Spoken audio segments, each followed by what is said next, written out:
Hi, I'm Kevin Turner. As a musician, I know how tough it can be to get in on the ground floor in the world of music. That's why I'm going to show you all the neat tips and tricks I've learned to help you advance your musical career. Lesson 1. Playing. First things first, you're gonna need good posture. Most amateurs will try to sit upright. This is not the right way to sit. By sitting upright, you're making it harder for all of the air to get out, much like climbing straight up a mountain. That's why I suggest you curve your back forward to make it easier for the air to get out. The next important part of playing is breathing. Most people will try to tell you to take long, deep breaths. These people are trying to prevent you from succeeding, because by the time you finish breathing, they finish playing, taking your rightly deserved acclaim as a musical genius. What you want to do is take many short, shallow breaths. By moving the air faster and more frequently, you'll get more power to your sound. If you feel lightheaded, don't worry. Everyone has a little trouble at first. Now that you have a dynamite tone, you're going to want to work on your technique. I suggest starting out with simple pieces, like Bluebells of Scotland, and working your way up to more technical pieces, like the High School Musical soundtrack.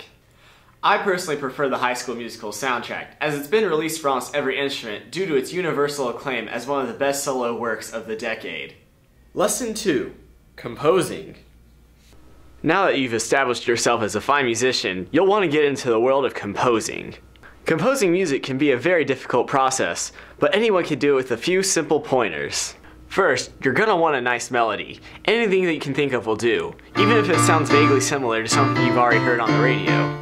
If you can't play piano, don't worry. Just hum all the notes into a tuner and write down the notes it gives you. If the result sounds horrible, your tuner's probably broken and you should definitely get a new one. Now that you have your melody, it's time to write some background chords. Simply take the first note of your melody, now go up 2 positions, and then another 2 positions. This is what's known as a major chord. It's really the only chord you'll ever need, because if it wasn't the best, why would it be called a major chord? Now let's say you run into the very real possibility of your song sounding absolutely horrible. Don't worry about it. This is what's known as dissonance, and conductors love it. The more, the better. Composers such as Eric Whitacre have made entire careers off of dissonance, and so can you. You just finished your first piece of music. Now that you've finished your first song, songs in the future will be even easier. Simply move your chords around, change the tempo, and most importantly, change the key. If you don't know how to do this, simply take all your notes and move them up 1 or down 1. You just wrote yourself a second song.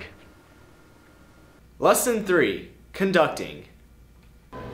Now that you have a library of music to play, it's time to get an ensemble to play it. Now, as you may have noticed, the most important part of being a conductor is looking good.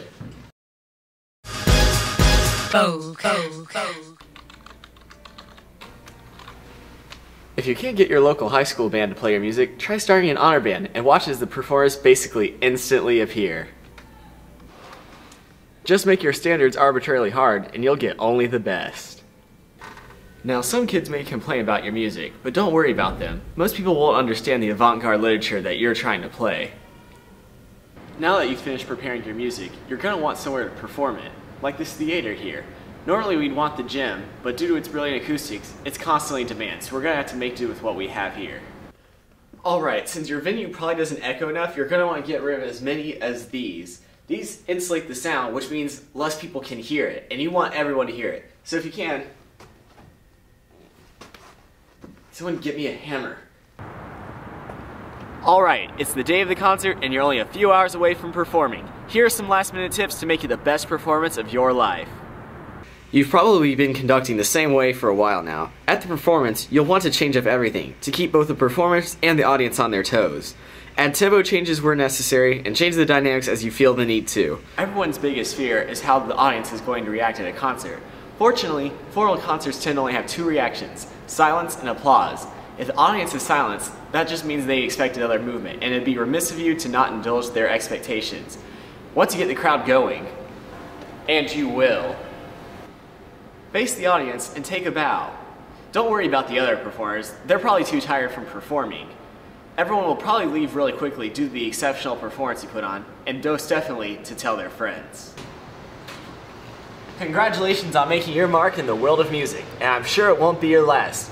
With just a little practice, I'm sure you can make it as far as you want to. Now I'm off to make my mark in the world of sports. Don't you forget about me.